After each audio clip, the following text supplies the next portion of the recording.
주께서 나의 빛 내 구원이시거늘 내 누구를 두려워하려. 주께서 내 생명의 바위시거늘 내 누구를 무서워하려. 내 살을 먹으리라 달려들던 악한 무리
시작으로 성모송 같이 하고 시작하도록 할게요.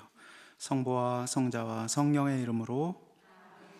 은총이 가득하신 마리아님 기뻐하소서. 주님께서 함께 계시니 여인 중에 복되시며 태중의 아들 예수님 또한 복되시나이다.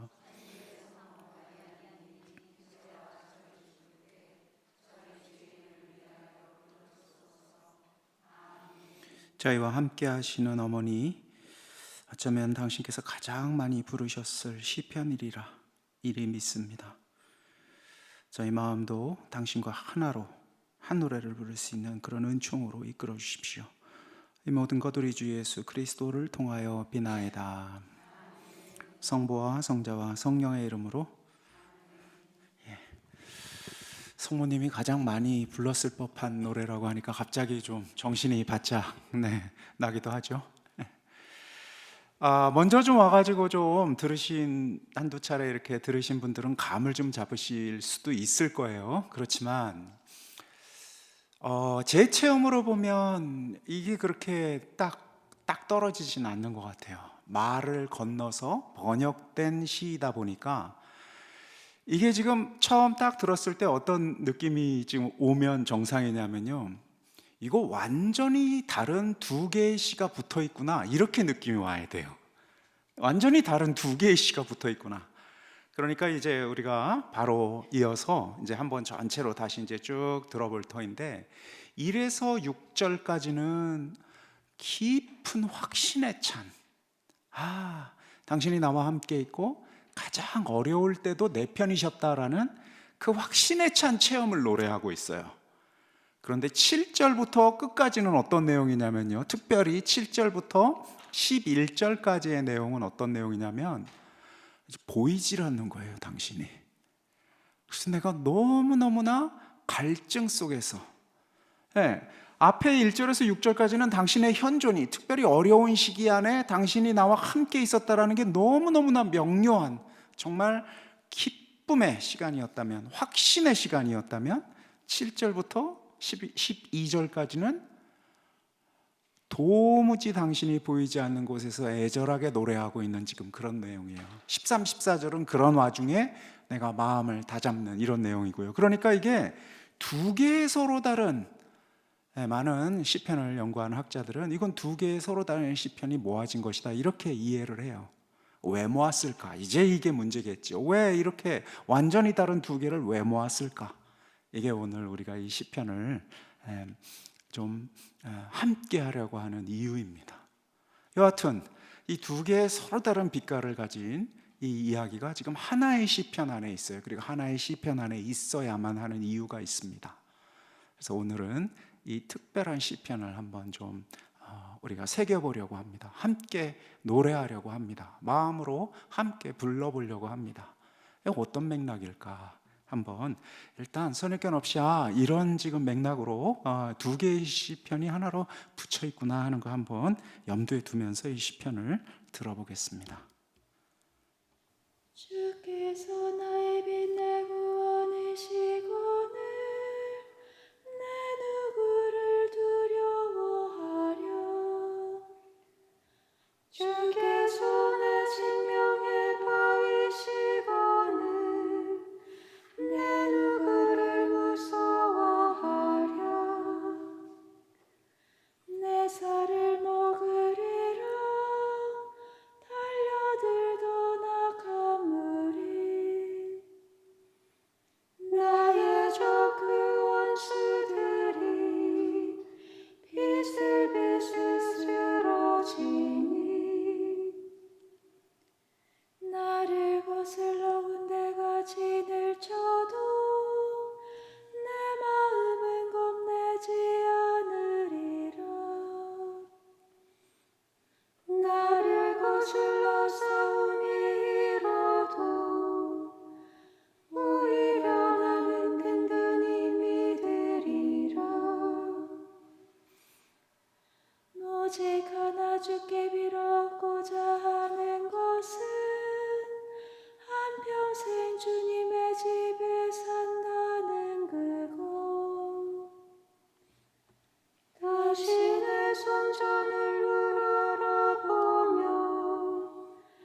당신은 이내 몸의 구원이시니 버리지 마옵소서. 내 구원의 주님이여 나를 버리지 마옵소서. 내 아비 내 어미가 나를 버릴지라도 주님만은 이 몸을 받아주시오리다. 나에게 원수들이 있기 때문이오이다. 주여 가르치소서 당신의 길을 평탄한 지름길로 나를 인도하소서. 원수들의 뜻에다 나를 붙이지 마옵소서. 거짓스러운 증인들과 독을 품는 자들이 나를 거슬러 들고 일어났나이다. 생명의 땅에서 주님의 복을 나는 누리리라 믿삼나이다. 주님을 기다리며 너는 아기차거라. 내 마음 굳게 주님을 기다리라.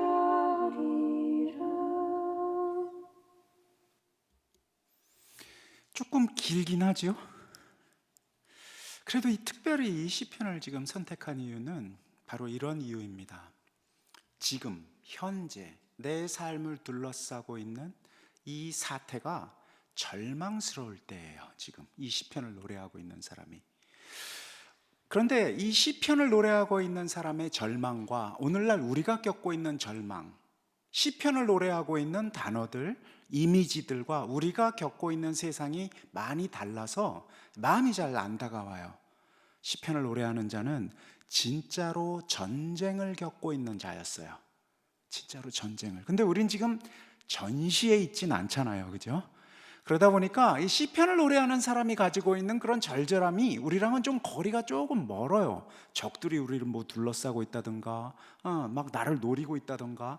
사실은 우리 주위에 우리를 삶을 좀 불편하게 하기도 하고 어렵게 만들기도 하는 일들이 왜 없겠어요. 다 있죠. 전쟁이든 아니든. 그런데 뭔가 이 시편을 노래하고 있는 사람이 이야기하는 정도로 이야기하면 좀 과장을 하는 것 같은 그런 마음들을 우리가 들게 돼요. 그래서 이 시편이 약간 나의 마음과는 좀 거리가 있는, 그 절망이라고 얘기했을 때, 두려움이라고 얘기했을 때, 당신의 부재라고 얘기했을 때 그 절절함이 조금 거리가 있게 느껴지는 건 사실이에요.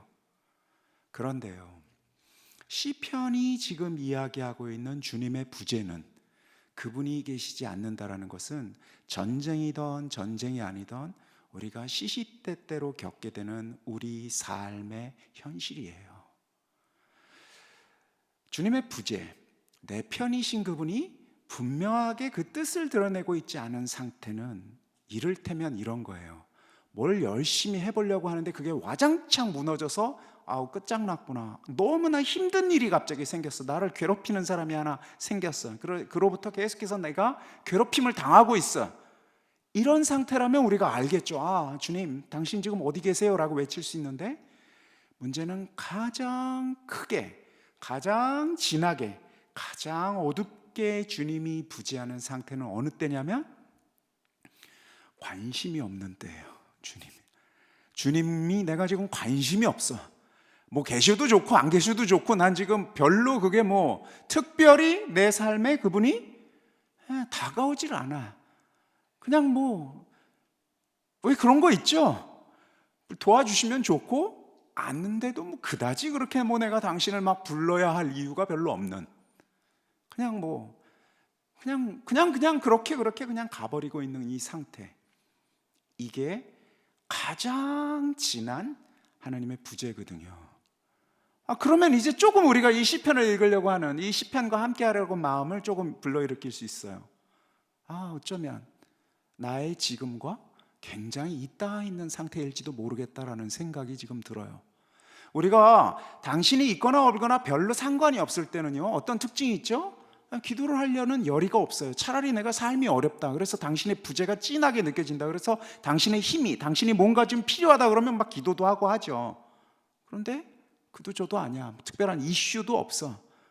그리고 뭐 당신한테 내가 청할 것도 없고, 뭐 방해나 하지 않았으면 좋겠고, 그냥 뭐 사는 게 이런 거니까 그냥 그만하게와 같은 이런 상태에 있는, 이 상태에 있는 자가 지금 이야기하고 있어요.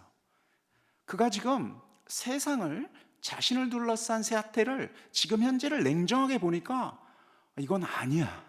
이건 정신을 차리고 보니까 이건 아니야. 마음은 계속해서 차갑고 이게 아니거나 말거나 그게 무슨 상관이야 라는 말이 계속해서 올라오지만 이게 아닌 사태예요. 당신이 아무리 봐도 힘있게 내 삶 안에서 계시지 않는 바로 그 절절한 절망적인 상태에서 우린 지금 뭘 노래할 수가 있겠습니까? 노래를 할 수가 없어요. 아무것도 없으니까. 난 지금의 나를 둘러싸고 있는 게, 나를 자극하고 나를 일으켜 세울 수 있는 게 아무것도 없으니까. 바로 이때 시편을 노래하는 자는 이 시편을 노래하는 거예요. 어떻게? 떠올리는 거예요. 떠올리는 거예요. 내가 그렇게 당신과 함께 있었던 순간을 떠올리는 거예요. 그러니까 이 시편은 지금 두 개의 서로 다른 시편이 하나로 뭉쳐져 있다라고 하는데, 이렇게 떠올림을 통해서 그는 지금 그가 겪고 있는 현재라는 이 독특한 세계를, 그냥 지금만이라고 생각하는 세계를, 이를테면 우리가 일상을 살면서 지난날의 영광, 이 영광이라는 게 세속적인 영광만을 의미하는 게 아니에요. 내가 왜 당신과 함께 있었던 그 순간들이 있잖아요. 촉촉하게 나를 건드려 주셨던 그 순간들이 있잖아요. 그게 뭐 세속적으로 뭐 성공이고 뭐고 이런 게 아닌, 그런 것과 무관하게 당신께서 나에게 깊게 손을 잡아 주셨던 그 순간, 그 순간을 떠올리는 거예요. 사실은 차갑고 아무것도 없을 땐 그렇게 떠올린다라는 게 자연스럽게 되는 일이 아니에요.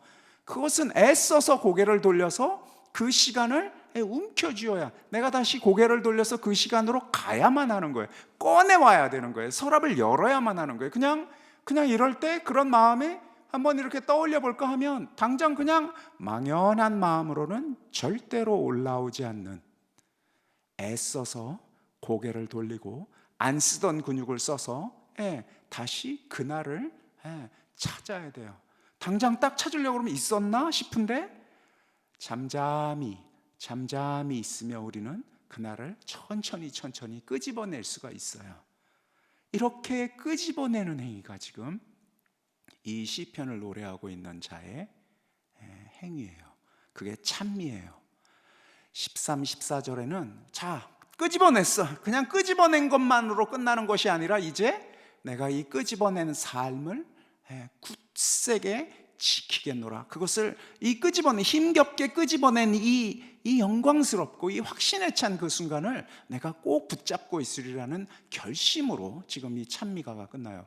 전체적으로는 어떤 상태냐면요, 이 시편이 노래되고 있는 상태가 참으로 차가운, 참으로 그분의 부재가 선명한, 그분의 부재가 분명한, 그래서 당신이 부재하거나 말거나가 내가 별로 관심조차도 없는 그런 냉담한 때에 당신의 선명한 현존을 끄집어내고 그 현존과 함께 하겠노라라고 결심하는 것, 이게 지금 이 시편이 노래하고 있는 찬미가이고, 바로 그것을 통해서 이 시편을 노래하는 자는 지금 자기가 맞닥뜨린 이 현재를 그저 그냥 내가 느끼고 내가 마주하고 있고 손에 잡히는 것만의 현재가 아니라 지나간 모든 시간까지, 그리고 앞으로의 올 미래까지도 다 아우른 훨씬 큰 현재로 확장하는 거예요.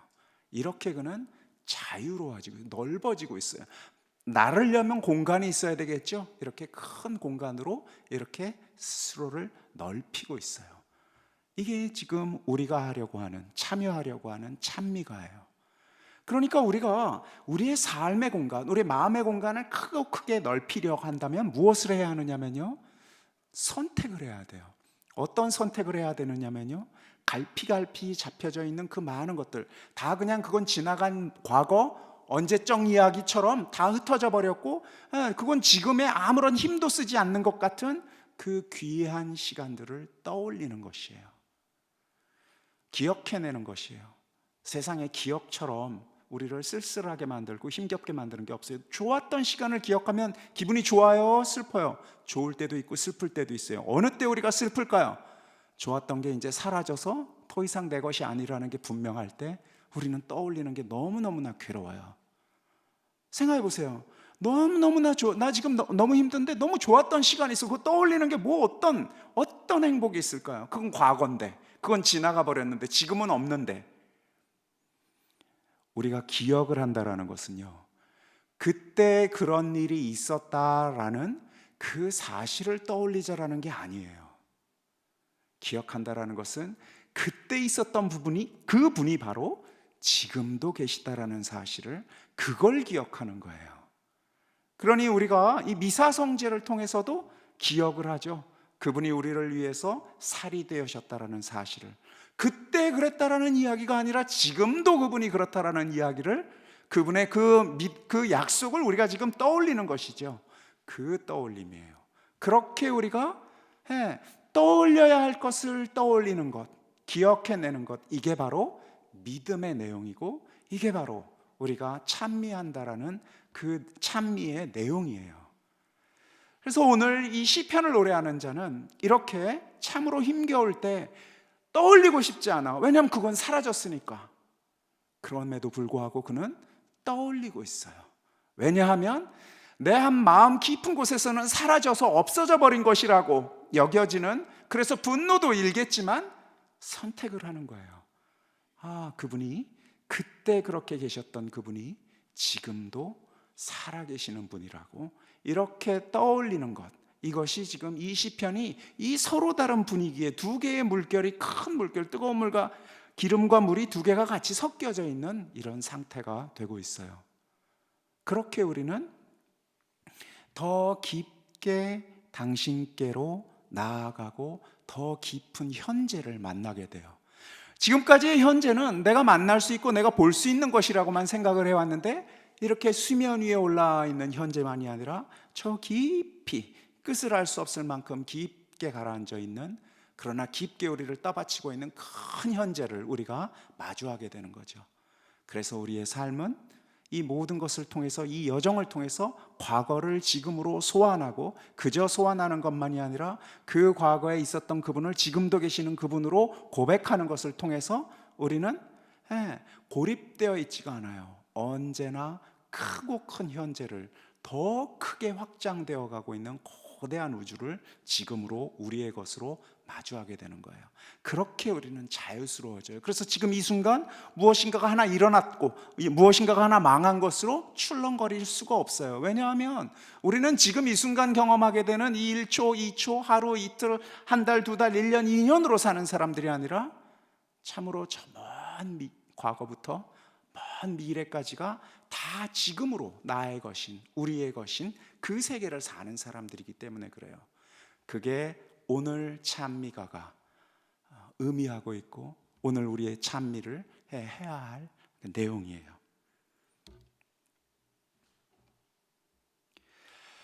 (1절부터) (6절까지가) 또 (7절부터) (12절까지) (13, 14절이 조금 이렇게 다르다라고 했는데, 내용들을 한번 이렇게 좀 보면서 이게 이런 맥락에서 노래한 내용이었구나 하고 좀 새겨볼 필요가 있어요. 최민수 신부님 번역 너무너무 멋있고 아름답긴 하지만 솔직히 좀 틀린 번역도 있고, 이러다 보니 이건 좀 말씀을 좀 새겨야 할 부분들이 좀 있습니다. 그래서 한번 주께서 나의 빛 내 구원이시거늘 내 누구를 두려워하랴. 주께서 내 생명의 바위시거늘 내 누구를 무서워하랴. 내 살을 먹으리라 달려들던 악함물이 나의 적 그 원수들이 비슬비슬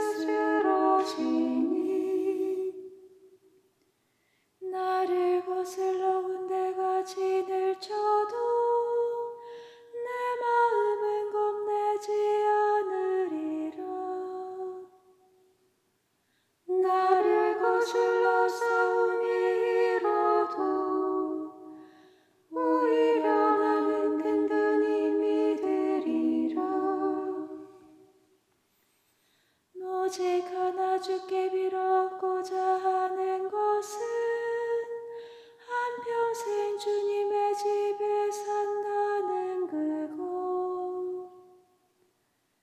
다시 내 손전을 우러러보며 주님의 사랑을 누리는 그것이오니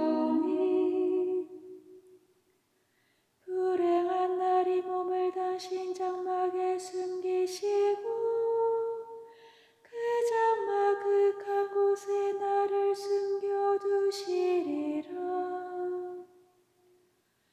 바위 위에 덩그랗게 올려두시리라.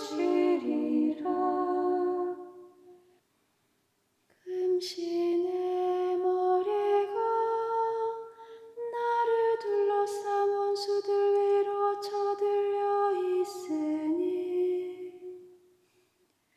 부짐한 제사를 장막에서 올리리라. 노래하며 주님을 찬양하리라. 예, 이 1절에서 6절을 지금 들으면서 같이 마음으로 해가면서 야, 이게 정말 주님에 대한 확신과 기쁨, 이 시편인가 싶지요? 좀 어떠십니까? 이건 정말 기쁨과 확신, 승리의 어떤 그 멋진 추억의 시간들을 지금 불러일으키는 걸까요? 예, 사실은 이 내용이 정말 그런 내용입니다. 한번 그 한 절 한 절 먼저 좀 새겨볼게요. 일단 다윗의 시라고 되어 있는데 이게 이제 히브리 성서에는 다윗의 시로만 이렇게 되어 있고 셉투아진타라고 우리가 70인용 그 히브리 성서로 이렇게 글로 쓰여져 있는 것보다 먼저 쓰여진 게 글로는요. 그게 그 히라버로 70명이 들어가 가지고 번역을 한 그 전설처럼 되어 있는 그런 히라버 구약 성서를 우리가 70인역이라고 하는데 거기에는 다윗이 기름 부음을 받기 전이라고 이렇게 되어 있어요. 그러니까 이게 지금 무슨 얘기냐면 다윗이라는 바로 그 존재가요. 사울로부터 박해를 받았죠. 박해를 받았어요. 예, 제가 이제 왕이 될 것 같으니까 굉장히 그 박해를 받는 이런 와중에 있었는데 그런 박해를 받았을 때 다윗이요 어떤 마음이었을까요? 나는 너무 힘들어. 난 너무너무 안 되겠어. 이 삶 너무 끔찍한 삶이야. 이랬을까요? 구약을 읽어보면요 다윗이 사울로부터 박해를 받을 때가 그가 마음으로는 하느님과 가장 가까이 있었던 확신의 시기라고 해요. 그러니까 그렇게 박해를 받으면서도 그는 늘 사울을 용서할 수도 있고 너그럽게 대할 수가 있었어요. 사람이요 마음이 가득 차 있으면요 그러니까 너무 어려운 시절이었음에도 불구하고 왜 그런 거 있죠? 우리가 굉장히 삶이 어려운데 안에 확신이 있는 거예요. 이런 확신의 시기 얼마나 귀한지 우리 체험들을 생각을 해보면 힘들었음에도 불구하고 그냥 모든 게 좋아서 주님 좋아요랑은 이 차원이 다른 거예요. 너무나 힘들었을 때인데 그분이 나와 함께하고 있었다라는 게 나를 지탱하였던 그 시기를 뜻해요. 지금 여기 보니까 다 전쟁도 있고 싸움도 있고 이랬는데 이 상태가 어떤 상태냐면 금시 내 머리가 나를 둘러싼 원수들을 위로 쳐들려 있으리니 전쟁에서 이겼다라는 말이에요. 불행한 날 나를 숨겨주셨어. 나를 단단한 곳 위에 흔들리지 않는 곳 위에 이렇게 세워주신 거예요. 지금 전체 1절에서 6절까지가 어떤 내용이냐면 참으로 어려운 시기에 내 힘이 되어주셨던 분을 내가 너무나 그때는 분명히 알았던 때예요. 맨 위부터 볼까요? 주께서 나의 빛 내 구원이시거늘 내 누구를 두려워하랴. 주께서 내 생명의 바위시거늘 내 누구를 무서워하랴. 굉장히 무서운 상황, 두려움에 떨 수밖에 없는, 온 세상은 다 그렇게 무서워하고 두려워하고 힘겨워할 때 나는 그렇지 않은 그날이 있었던 거예요.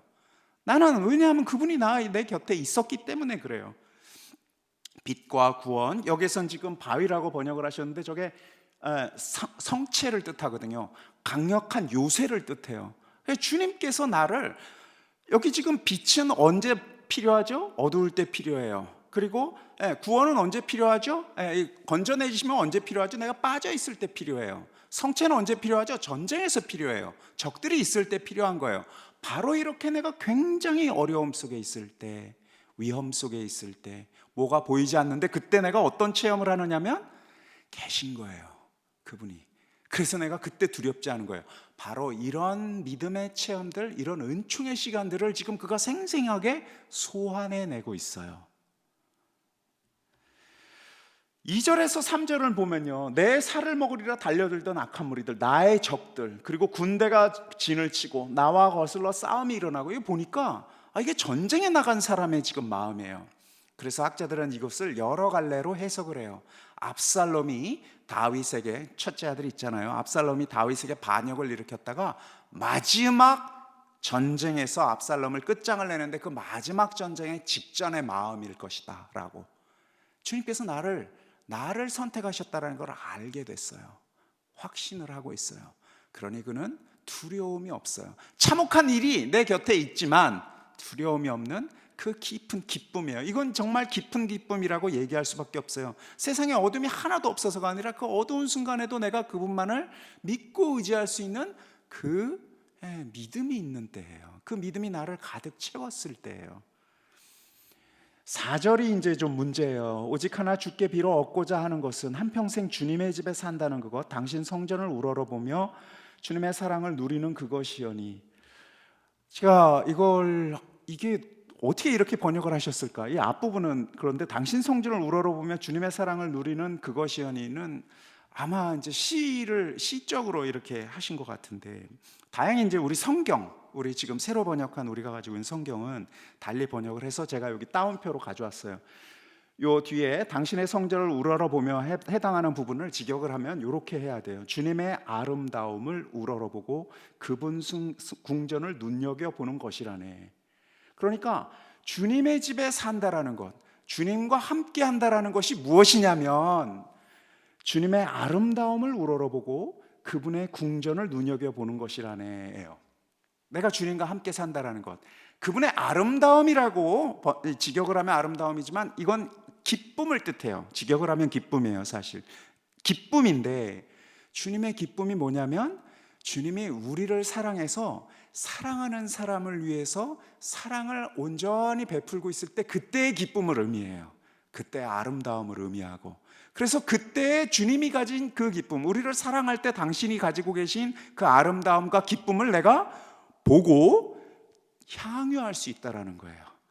당신과 함께 있는다라는 것은 그 힘겹고 어려운 위험의 시간에 당신이 나를 여전히 사랑하고 계신다라는 그 사실을, 그런데 그냥 사랑하는 게 아니라 기쁘게 사랑하는 그 기쁨으로 가득 차 있는 그것을 내가 진짜 보고 그것을 느끼는 거예요. 그게 지금 주님과 함께 있는 것이고, 그분 궁전을 눈여겨보는 것이라네. 이건 조금 이제 숙제적인 표현이에요. 이 표현을 잘 이해하고 쉽게 이해할 수 있는 키가 있어요. 그것은 시편 73장 17절인데, 시편 73장, 그러니까 우리 지금 읽게 되는 곳, 여기다 한번 써놓고 가서 읽어보세요. 살벌한 시편이에요. 어떤 시편이냐면, 원수가 어떻게 저렇게 그냥 아무 일도 없이 잘 나가고 있습니까 주님? 이런 푸념이 가득해요. 원수가, 악인이, 잘못 사는 사람이, 사기꾼이, 그러니까 뭔가 문제 있는 사람이 어떻게 주님 저렇게 아무 문제도 없이 잘 나갑니까? 하고 막 푸념을 하다가 그런데 그의 종말이 다가왔음을 알겠습니다, 이렇게 고백하는 내용이 나와요. 그러니까 사태가 무엇인지를 내가 세상을 보면서 이렇게 보는데, 우리 왜 그럴 때 있죠? 뭔가 세상은 왜 이렇게 악인들의 세상이고 그냥 세속적으로 사는 사람이 잘 나가는 세상일까 하는데, 결국 그의 끝이 곧 그것도 갑작스럽게 온다라는 사실을 호련히 깨닫는 때가 있어요. 그것은 어디에서 깨닫느냐면 시편 73장 그 17절에 이렇게 나와요. 그러나 마침내 하느님의 성전에 들어가 그들의 종말을 깨달았습니다. 이렇게.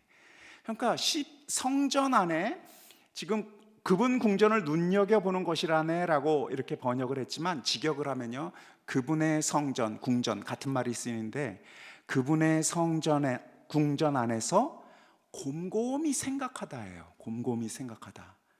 그러니까 궁전을 이렇게 바라보면서 이렇게 뭔가를 생각한다, 바라본다 이런 게 아니에요. 이때 궁전, 성전은 하느님의 계신 그곳 그분을 바라본다라는 거예요. 그분의 뜻을 지금 찾고 있다라는 거예요. 우리식으로 하면 성당에서 기도한다라는 뜻이에요. 우리식으로 하면 성당에서 하나님이 어떤 분이실까를 마음으로 관상하고 묵상하는 것을 뜻해요. 자, 그래서 하나님의 사랑, 그 기쁨을 내가 이렇게 바라보고 또 당신이 어떤 뜻을 가지고 있는가를 이렇게 마음으로 새기는 것, 이게 지금 당신과 함께하는 것이거든요. 그가 이럴 때가 있었어요. 이럴 때, 이런 하느님과 함께하는 마음, 하나님 안에 계속해서 잠기려는 마음, 그분의 뜻을 지금 파악하고 세상은 이렇게 돌아가도 결국은 당신의 정의가 실현되리라는 그 믿음 안에 있고자 하는 그 마음이 가득 찰 때가 있었던 거예요. 그것을 간절했어요. 주님, 제가 원하는 건 다른 게 아닙니다. 당신입니다. 세상은 저렇게 흘러가고 이렇게도 흘러가고 이렇게도 성공하고 저렇게도 악이 판치지만 나는 당신의 그 기쁨, 아름다움을 바라보고 결국 당신의 뜻이 무엇인지를 그것만을 알고 싶습니다 라고 외치는 거예요.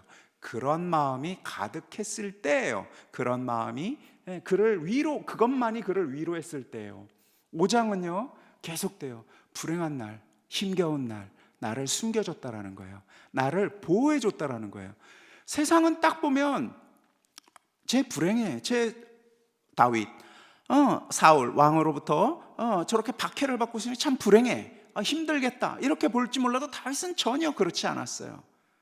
그는 하느님의 그 따뜻한 품 안에서 그만을 숨길 수 있는, 하느님만이 숨길 수 있는 그 비밀스러운 그곳 안에서 그런 숨을 쉬었었어요. 그러니 이게 굉장히 하느님과의 관계를 지금 이야기하고 있는, 특별히 하느님과 안에서 깊게 일치하고 있는, 그 안에서 충분히 흡족해내고 있는 그 시절이에요. 그러니까 세속적으로 나 이런 일도 성공하고 저런 일도 성공하고 이런 얘기가 아니에요.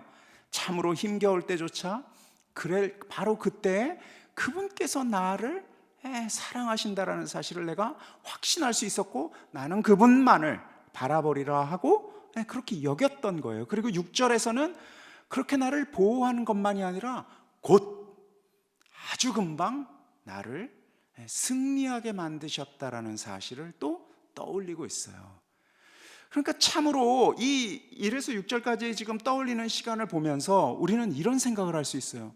이렇게 어려울 때 나는 당신으로 가득 찼는데, 지금 내가 굉장히 어려운데 당신이 없다라고 생각을 해봐요.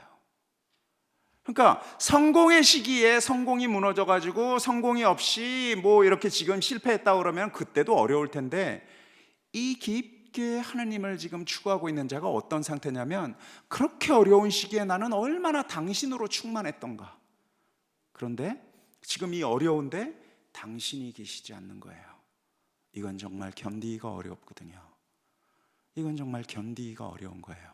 그런데 바로 이 시편을 노래하는 자가 이렇게 어려운 시기에 내가 당신으로 하나가 되었다라는, 당신만을 바라보고 있었다라는 사실을 지금 이 시편을 노래하는 자가 떠올려내는 거예요.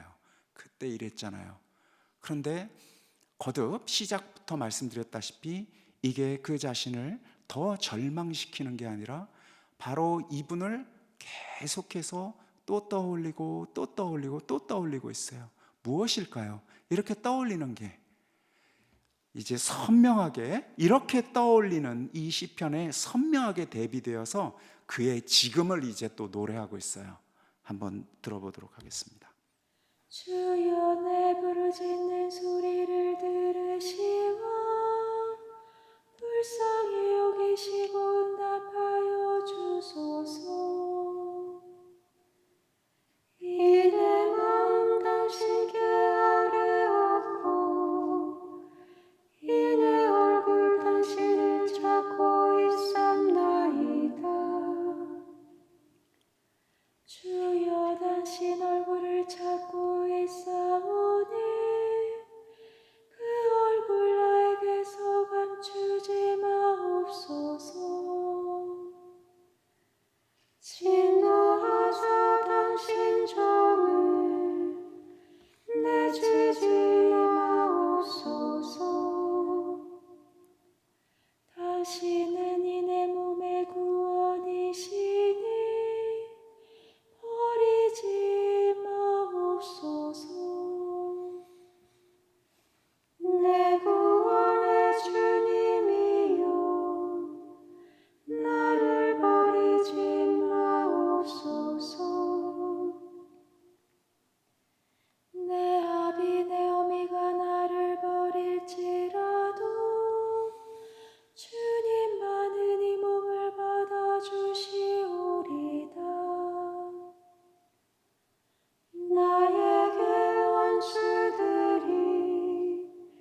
앞서 1절에서 6절까지는요 청원이 없어요. 자, 이제 7절부터는 계속 빌고 있어요. 이렇게 해주시면, 이러면 안 되십니다, 이렇게 좀 해주십시오 하고 계속 비는 내용이에요. 왜 빌까요? 안 되고 있어서 빌고 있어요. 안 되고 있어서. 1절에서 6절까지는 다 일어난 일이에요. 당신이 이렇게 하셨어, 이렇게 나를 지켜주시고 이렇게 나를 승리하게 하셨어. 근데 이제 7절부터는요 청원이에요. 주님 이렇게 해주세요. 자, 하나하나 한번 볼까요? 내 부르짖는 소리를 들으시와 불쌍히 여기시고 응답하여 주소서. 다시 말해서 응답을 지금 못 듣고 있어요. 내가 지금 부르짖고 있는데 당신이 지금 듣질 못하고 있는 것 같아. 이 내 마음 당신을 아뢰었고, 8절, 이 내 마음 당신을 아뢰었고 이 내 얼굴 당신을 찾고 있삼나이다. 이거는 최인수 신부님이 시를 쓰신 겁니다. 이건 제가 이걸 다 설명을 하기에는 그렇고, 이거는 우리 성경 8절을 우리 지금 다시 번역한 시편 그 27장이죠 8절을 보시면 되겠습니다. 여하튼 근데 내용 자체는요 정말 어떻게 이렇게 다르게 번역을 하셔도 딱 내용은 정확하게 이 내용이에요. 예. 이게 이제 8절을 좀 만약에 그 직역을 해서 하면 저는 나를 찾아라, 따옴표, 나를 찾아라, 내 얼굴을 찾아라, 이런 주님의 말씀이 있어요. 나를 찾아라라는 그 말씀을 내가 이제 마음으로 새깁니다. 내가 주님, 제가 당신을 찾습니다. 이게 직역이에요. 이게 이제 그 히브리 말을 직역을 하면 이런데, 최민수 신부님께서 이 내 마음 당신께 아뢰옵고 이 내 얼굴, 주님의 얼굴을 찾는 건데 내 얼굴 당신을 찾고 있삼나이다. 근데 제가 곰곰이 읽으면 읽을수록 딱 내용은 정말 맞는 것 같아요. 그런데 하여튼 직역을 하면 그래요. 나를 찾아라 하신 바로 당신의 그 말씀을 내가 지금 마음으로 고백하고, 주님, 제가 당신 얼굴을 찾습니다. 이게 지금 히브리 말 직역인데, 어찌됐건 그건 이제 우리 성경 보면 바로 나와 있어요. 그리고 이제 8절은 그 내용을 정말 시적으로 잘 번역을 하셨어요. 같은 내용이에요. 지금 당신의 부재 안에서 내가 당신을 찾고 있다라는 내용이에요. 주님, 9절, 주여 당신 얼굴을 찾고 있사오니 그 얼굴 나에게서 감추지 마옵소서. 진노하사 당신 종을 내치지 마옵소서. 당신은 이 내 몸의 구원이시니 버리지 마옵소서. 이 7, 8, 9절을요 요약을 하면요 우리가 아주 익숙한 하나의 단어로 요약할 수가 있어요. 그리고 이 시편을 노래하는 자는 참 솔직하게 지금 제대로 된 그것을 청하고 있어요. 마태복음 7장 7절은 구하라 얻을 것이다, 청하라 얻을 것이다, 이 내용이에요. 네가 청하는 것을 얻게 될 거라고. 지금 우리 신약, 우리 주님께서 이야기하신 바로 그 내용을 이 시편을 노래하는 자가 너무나 정확하게 했어요. 그냥 구하라, 그냥 아무거나 되는 대로 막 구하고 뭐 생각나는 거 막 청하고 네가 원하는 거 아무거나 청하고 이런 게 아니죠. 그분만을 청하는 것이죠. 지금 그분께서 내 삶 안에서 더 깊게 들어오셔야 한다고 그분만을 지금 청하고 있어요. 신약이 얘기하고 있는 청해야 할 바에 그 바로 그것, 주 예수 그리스도의 이름으로 청하라고 했는데, 그 뜻에 따라 청하라고 했는데, 그분을 청하라고 했는데, 지금 이 시편을 노래하는 자는 7, 8, 9절에서 그분을 청하고 있어요. 청하라 얻을 것이다. 너무너무나 많은 곳에서 우리가 봐요. 그거 청하여라 얻을 것이다 그러면 성당 나올 것 같은가 봐요. 교회 나올 것 같은가 봐요. 그러니까 막 너무 많은 곳에 지금 곳곳에 청하여라 얻을 것이다 막 이렇게 부적처럼 붙여놓은 이야기인데, 실은 이게 굉장히 서글픈 이야기거든요. 이 시편에서 지금 보면 알 수 있듯이 언제 청할까요? 없을 때 청하는 거예요. 그냥 없는 게 아니라 바로 그분이 내 삶 안에서 부재할 때 청하고 있어요. 그분을 지금 구하여라 청하여라, 이게 누굴 청해야 되냐면 청해야 할 내용을 빼뜨린 거거든요. 주 예수 그리스도의 이름으로 청해야 되니까 그분만을 청하는 거예요. 그분의 뜻을 청하고, 그분의 뜻이, 그분의 온전함이 내 삶 안에서 드러나도록 청해야 하는 것인데, 시편을 노래하는 자는 바른 마음을 가지고 있는 자예요. 세속적인 자가 지금 아닌 거예요. 온전히 당신만을 따르고자 하는 그가, 참으로 힘겨울 때 당신의 현존을 느꼈던 그가 지금 이 힘겨운 순간에 당신의 현존을 느끼지 못하고 있는 상태예요. 제가 성모님께서 가장 많이 하셨을 시편이라고 말씀드린 이유가 여기 있어요. 출렁거리며 참으로 깊은 당신의 현존이 내 안에 있을 때, 그리고 당신의 현존이 없을 때 그냥 이렇게 지금 노래하고 있는 거예요. 당신이 부재가 느껴질 때. 정말 그분은 부재하실까요? 아니죠. 그분은 있죠. 그러나 한갓 인간에게 있어서는 때로는 현존이, 때로는 부재가 낮과 밤처럼 교차하며 있거든요. 지금 이 막막한 순간에 당신께 청하고 있고 보여달라고 외치고 있어요. 그러니까 이 시편을 노래하는 자는 이 절망의 순간에도 있는 그대로 그래도 하나님은 계실 것이야 식으로 눈치고 있지 않아요. 정신 승리하고 있지 않아요. 정말 안 계신 거예요. 정말 느끼지 못하는 거예요. 당신의 부재예요. 그것 때문에 자신이 얼마나 외롭고 쓸쓸한지를 절실하게 느끼고 있고, 그 절실함을 지금 당신이 어디 계십니까? 라고 솔직하게 묻고 있는 거예요. 그러니까 우리가 신앙생활을 할 때요, 당신 계십니다 라는 말을 하는 것도 너무너무나 중요해요. 그러나 이게 진실돼야 돼요. 내가 당신을 느끼고 있지도 않고, 당신의 길이 어디로 지금 뻗쳐 있고, 나를 당신 길 안에서 어디로 가도록 나를 초대하고 있는지도 모르는데 그냥 당신 계십니다. 당신은 왕입니다. 당신은 지금 우리를 다스리고 있습니다. 당신은 나의 주인이십니다. 등등으로 헛소리를 하게 되는 경우가 얼마나 많습니까? 전혀 당신의 길이 내 앞에서 보이지 않을 때 안 보인다고 외쳐야 하거든요. 보이지 않으니까 알려달라고 외쳐야 돼요. 그것도 절실하게. 왜냐하면 당신의 길이 아닌 허당을 짚었을 때 우리는 영원한 나락으로 빠지는 존재이니까. 그래서 시편을 지금 노래하는 자는 진지하고 성실하게 당신의 부재를, 당신의 얼굴이 감추어져 있음을 노래하고 있어요. 그냥 세속적인 어떤 실패만을 지금 이야기하고 있는 게 아니에요. 앞에 1절에서 6절도 세속적으로는 힘겨웠던 시간이에요. 그때 그러나 그는 그분의 현존을 절실하게 느끼고 있었다면, 이제 그렇게 똑같이 어려운데 당신의 현존을 못 느끼고 있을 때 외치고 있어요. 청하고 있어요. 구하고 있어요. 이어서 10절은 내 아비 내 어미가 나를 버릴지라도 주님만은 이 몸을 받아주시오리다. 나에게 원수들이 있기 때문이오이다. 자, 버려진 아이와 같은 사태를 의미하는데, 이건 당연히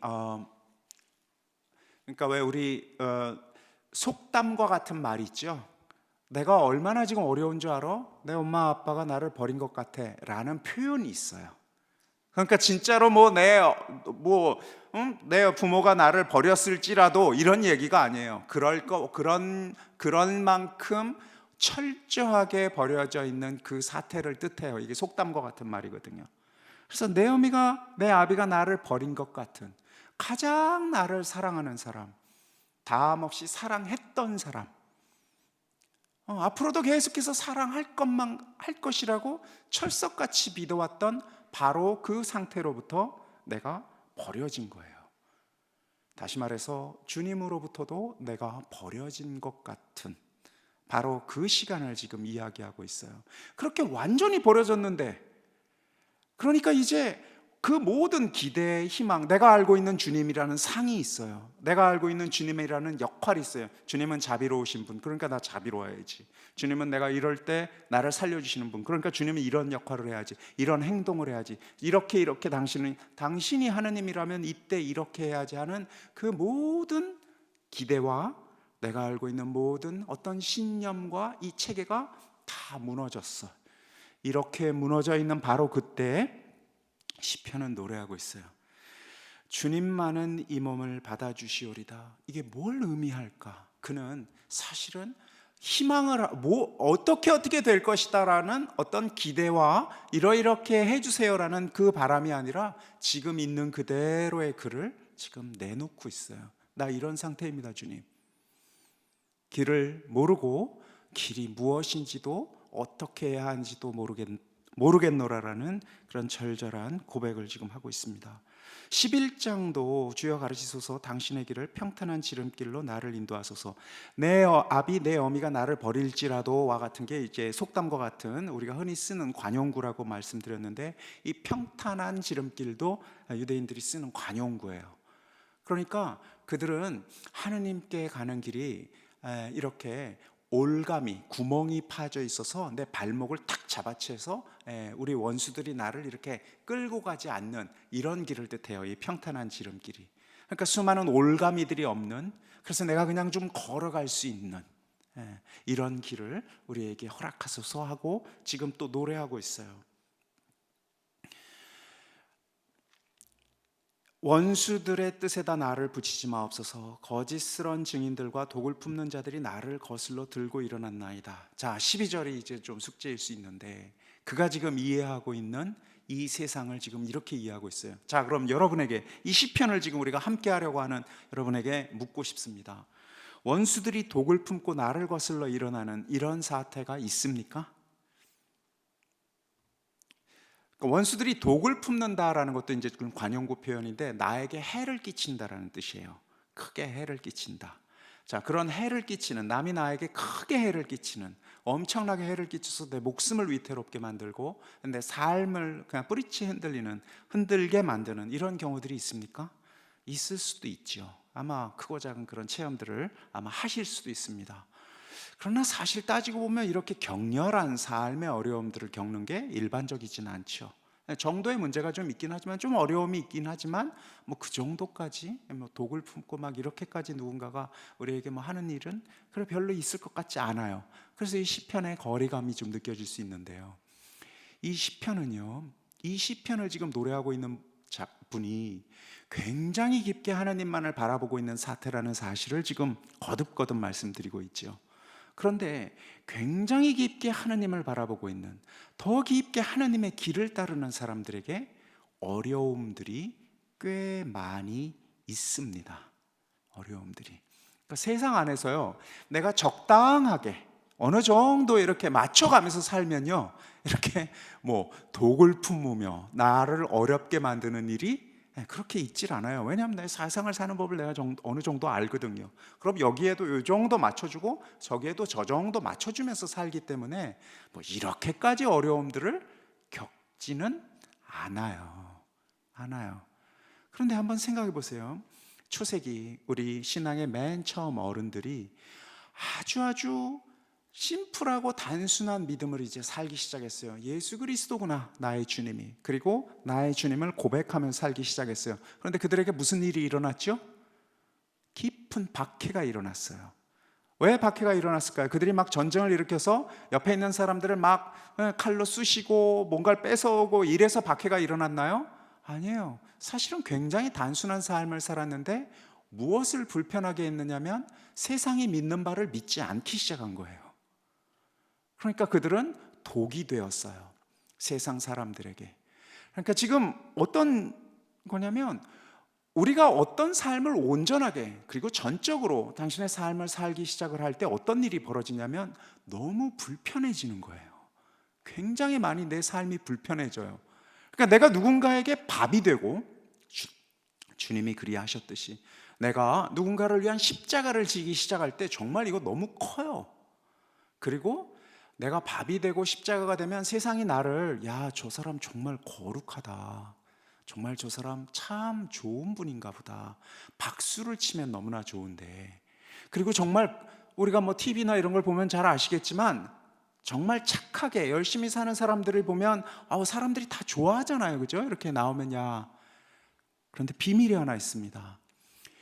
9,999명 중에 한 명만 거기 나온 겁니다.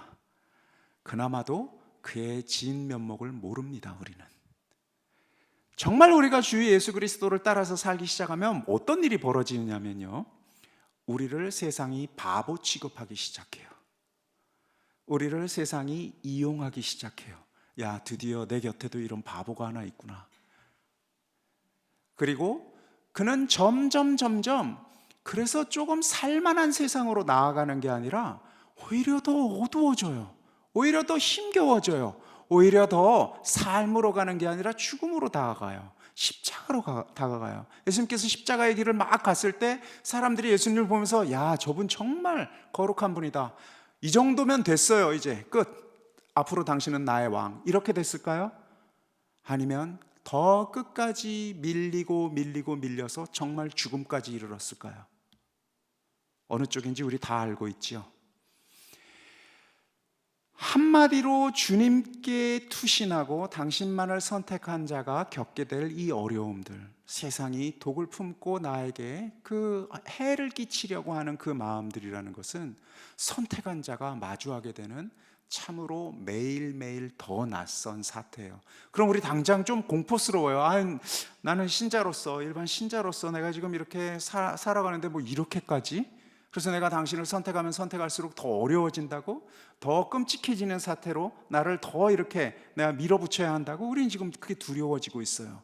근데 시편을 노래하는 자가 지금 이야기하고 있는 바는요, 그는 그 어려움 속에서 당신만을 선택한 자가 가지고 있는 기쁨을 알아요. 내 한평생 오직 주님께 바라는 것은 당신의 기쁨을 우러러보고 당신의 궁전 안에 머무는 것이라고 했어요. 거기에서 당신의 뜻을 찾는 것이라고 했어요. 그게 얼마나 기쁜지 알기 때문에 그래요. 주님께서 우리를 십자가의 길로 초대하시는 게 슬픔과 억울함과 끔찍함만을 잘 견디고 나중에 복을 주겠다 이런 수표, 이 어음과 같은 것일까요? 아니에요. 기쁨이 우리 안에 있도록, 그것도 영원히 있도록 만들기 위해서예요. 이 길을 가는 자만이 알 수 있는 그 특별한 기쁨을 이제 만나게 되는 거거든요. 그러니까 지금 이가 외치고 있는 거예요. 원수들이 나를 지금 막 사납게 쥐치고 있는데 이곳 안에서 그 기쁨을 지금 만나게 해달라고, 당신의 현존을 만나게 해달라고, 예수님께서 십자가상에서 왜 아버지 저를 버리셨습니까? 라고 외쳤던 것과 같은 지금 외침을 하고 있는 거예요. 끔찍함, 사나운 도끼가 나를 둘러싸고 있는 그 사태 안에 지금 그가 있음을 고백하고 있어요. 그러니까 이제 절망의 노래라는 게 뭔가 이게 실로 우리 삶 안에서 있어도 되는 뿐만 아니라 있어야만 하는 뿐만 아니라 정말로 기쁨으로 이끌고 있는 어떤 그 무엇인가 슬슬 감이 좀 오게 돼요. 제가 사도행전 이 12절을 지금 같이 나누면서 상처 입은 이들이 있다. 그런데 그런 이들이 제가 지금 여기 지금 원수들의 뜻에다 나를 붙들지 마소서, 거짓스러운 증인들과 독을 품는 자들이 나를 거슬러 들고 일어났나이다. 이때 독을 품는 자들이라고 이렇게 표현한 요 대목이 우리 신약에도 있거든요. 신약에 어디에 있느냐면요, 사도행전 9장 1절에 있어요. 그거를 사도행전 9장 1절을 어떻게 번역을 했냐면, 사울은 여전히 주님의 제자들을 향하여 살기를 내뿜으며 대사자에게 다가가 저들을 결박하고 어찌어찌 할 권한을 주십시오, 뭐 이런 것들을 청하는데, 이 살기를 내뿜으며에 해당하는 게 요 지금 독을 뿜는 자들이라고 얘기하는 것과 같은 말이에요. 그러니까 바오로가 이렇게 독을 뿜는 자들이었어요. 그들 중에 하나였어요. 살기를 내뿜으면서. 한번 생각해 보세요. 바오로가 그렇게 악한 사람입니까? 나쁜 짓을 한다고 이런 것을 하고 있었을까요? 아니죠. 민족을 지키고 하나님과의 약속을 더 충실히 하기 위해서 지금 살기를 뿜으면서 그 크리스찬들, 믿는 자들을 지금 잡으러 다니는 그런 와중이었어요. 자, 이 시편을 노래하는 자가 정말 지금 막 악인이라고 얘기를 하고 있는데, 그냥 태생부터 악한 사람들이 지금 그를 둘러싸고 있어서만일까요? 그럴 수도 있어요. 뿐만 아니라 우리가 지금 계속해서 마주하게 되는 그 두려움의 실체들이 똑같은 거예요. 내가 어떤 선한 일을 할 때 그냥 선의를 가지고 있는 곁에 사람들도 불편해지는 것. 그러면서 우리 그만해, 너 무슨 네가 성인 품에 오르려고 그래? 왜 이렇게 살아? 와 같은 마음이 안팎으로 우리를 계속해서 이렇게 움켜쥐고 있어요. 지금 그 사태예요. 바로 그렇게 내가 더 깊게 당신을 따르려고 할 때 얼마나 깊게 당신의 부재가 시시때때로 오고 있고, 그 시시때때로 오고 있는 그 상태를 있는 그대로 지금 노래하고 있어요. 생명의 땅에서 주님의 복을 나는 누리리라 믿삼나이다. 주님을 기다리며 너는 악이 차거라. 내 마음 굳게 주님을 기다리라. 이 13, 14장은 마지막 결론처럼, 자, 그래서 어찌해야 하는가를 지금 이야기하고 있는데, 희한하게요. 그래서 어찌해야 하겠느냐는 주님께로 향하고 있지 않아요. 자신에게 지금 향하고 있어요. 자, 봐봐요. 생명의 땅에서 주님의 복을 나는 누리리라 믿삼나이다. 지금 누가 믿고 있죠? 자기예요. 더 이상 주님께서 믿음을 주시지 않으면 나는 믿지 못하겠습니다, 이런 얘기가 아니에요. 생명의 땅이라고 얘기하는 산자들의 땅이 직역인데, 산자들의 땅은요, 지금 이승을 이야기하는 것, 표면으로 보면 그것이지만 유대인들에게 생명의 땅, 이승의 땅, 살아있는 자들의 땅은 무엇을 의미하냐면 쉐올이라고 해서 밑바닥 세계, 죽으면 간다라고 생각하는 바로 그 세계의 반대를 뜻해요.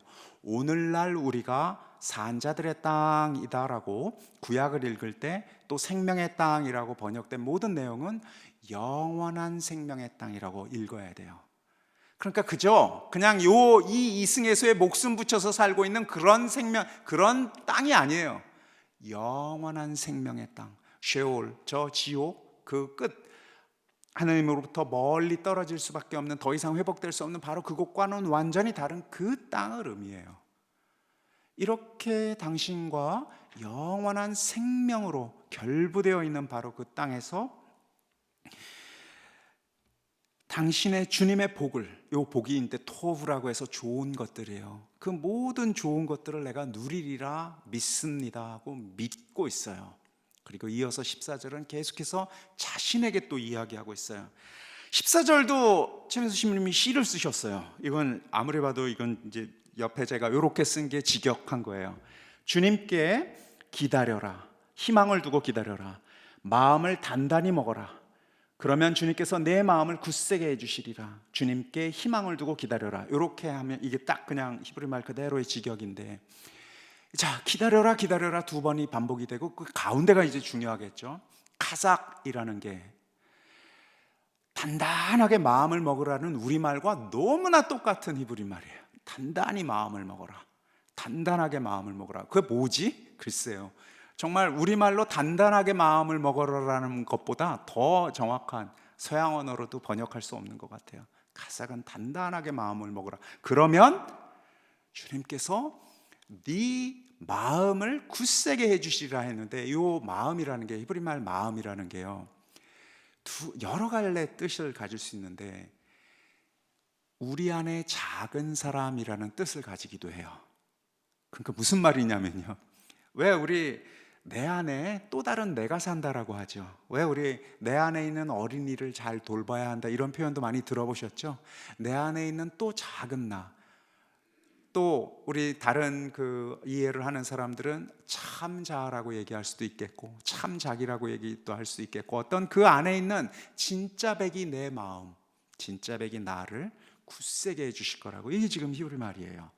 그래서 주님께 희망을 두고 기다려라, 그리고 마음을 다잡아라. 언제 마음을 다잡아야 될까요? 뭔가 희망이 보이고 계산을 할 수 있는 그런 상태에서 마음을 잡을 수가 없어요. 그냥 깜깜한 곳에서 믿는 것이에요. 그리고 잡고 있는 거예요. 그러면 주님께서 그 마음을 더 굳세게 해주실 거라고. 어둠을 다 물리쳐주고 이제 이런 밤은 없고 당신의 부재와 같은 때는 없다라는 게 아니라 이 마음을 강하게 해주시겠다라는 거예요. 내가 이렇게 견딜 수 있는 힘을 주시겠다라는 거예요. 그렇게 기다리라고, 그렇게 기다리자고. 누구에게 얘기할까요? 자기에게 얘기하고 있어요. 이게 지금 찬미가를 끝맺고 있는 이 찬미의 내용이에요. 믿음의 내용이기도 하고요. 전체적으로 이게 지금 절망의 시간에 인간이 감당하고 향해야 하고 움켜줘야 할 그 찬미의 노래라고 할 수가 있겠습니다.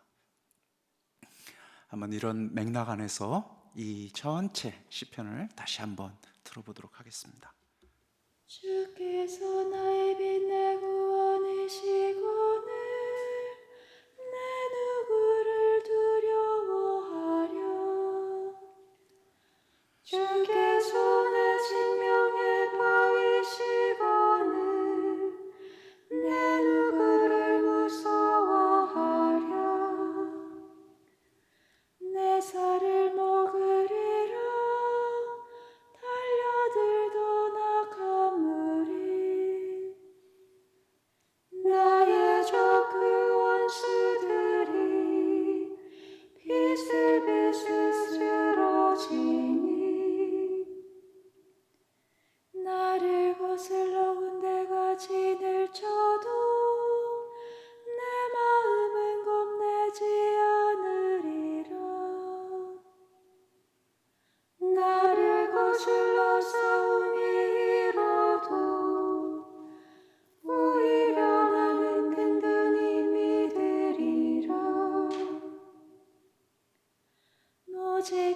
주께 빌었고자 하는 것은 한평생 주님의 집에 산다는 그것. 다시내 성전을 우러러보며 주님의 사랑을 누리는 그것이오니 불행한 날이 몸을 당신 장막에 숨기시고 그 장막 극한 곳에 나를 숨겨두시리라. 바위 위에 덩그랗게 올려두시리라. 금시 내 머리가 나를 둘러싼 원수들 위로 쳐들려 있으니 부짐한 제사를 장막에서 올리리라. 노래하며 주님을 찬양하리라. 주여 내 부르짖는 소리를 들으시고 불쌍히 여기시고 응답하여 주소서.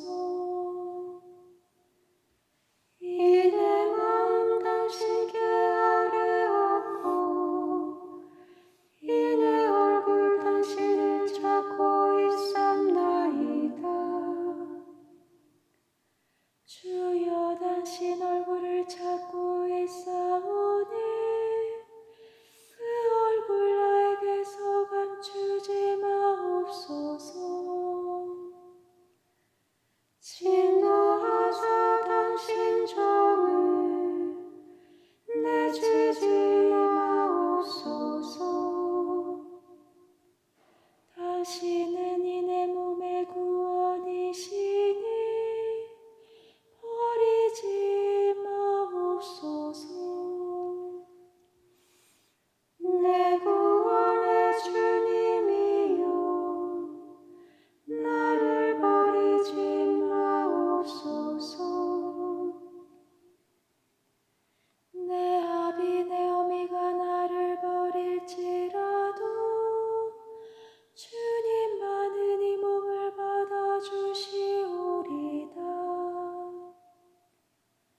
나에게 원수들이 있기 때문이오이다. 주여 가르치소서 당신의 길을 평탄한 지름길로 나를 인도하소서.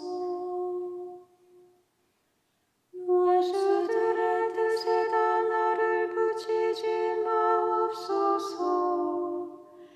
거짓스러운 주인들과 독을 품는 자들이 나를 거슬러 들고 일어났나이다. 생명의 땅에서 주님의 복을 나는 누리리라 믿사옵나이다. 주님을 기다리며 너는 악이 차거라. 내 마음 굳게 주님을 기다리라. 영광이 성부와 성자와 성령께. 주께서 나의 성부와 성자와 성령의 이름으로 아멘.